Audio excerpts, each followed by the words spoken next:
In publicly unveiling his proposed budget for the 2012-2013 fiscal year, Governor Corbett emphasized that Pennsylvania's economy is still on the long road to recovery, and taxpayers' gas tanks are just about empty.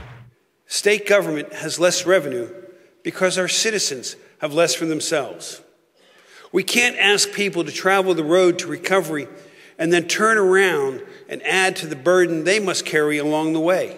It wasn't the message that anyone wanted to hear, but to many lawmakers, it was a message that had to be heard. These are tough economic times for everybody. We all need to tighten. The phrase has been tighten your belt. I think they're about as tight as we can get. And right now, we need to continue to look for accountability as that money is being spent moving forward. Governor Corbett proposed budget cuts across the board, including a pay freeze for all state employees, a $30 million decrease in the Department of Public Welfare, decreases ranging from 2 to 7% in several other state agencies, decreases in the Attorney General's and legislature's budgets, and, perhaps most noticeable, significant cuts to higher education, both the state system schools and the state-related schools. On K-12 basic education, the governor proposed to increase the value schools receive from their allocation by eliminating some of the strings that the state had attached to education funding in the past. Right now, education spending is bound up in a thicket of outdated and time-consuming regulations and mandates. The rationale here is clear. Local districts know how to spend and allocate resources better than do bureaucrats in Harrisburg. In total, the governor's budget proposal spends $27.1 billion, a spending reduction of 0.1%, or $22 million less than last year. The state budget funds hundreds of programs, so it's not surprising House Republicans differed in their views over the particular mix of cuts the governor suggested.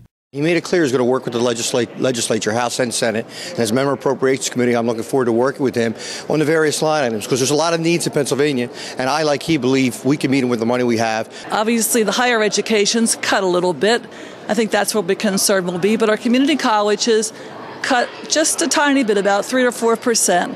But we have to remember, this is just the beginning. We're just heard what he had to say today, so now it's our job as legislators to improve the budget and come out with something that's going to make everyone happy and that we can work with. But nearly all agreed that the best choice for long-term economic growth was to hold the line on spending rather than raise taxes. I think the governor and I are in complete accord. We would rather our Pennsylvanians be taxed less and have more opportunity. I truly believe that'll create jobs, which is the catalyst for everything else. The governor's budget address was the start of a process that won't end until lawmakers go through a line-by-line review of the proposal, seek further information through extensive budget hearings, and make the changes they believe are necessary. House Majority Leader Representative Mike Torzai says they will be thorough, but they'll finish their work on time. This proposal is just the beginning, but it sets parameters that we can live within.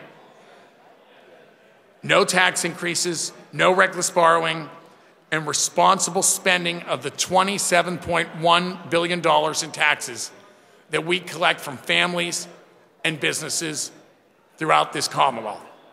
You can see the governor's entire budget proposal online. Just go to PAHouseGOP.com.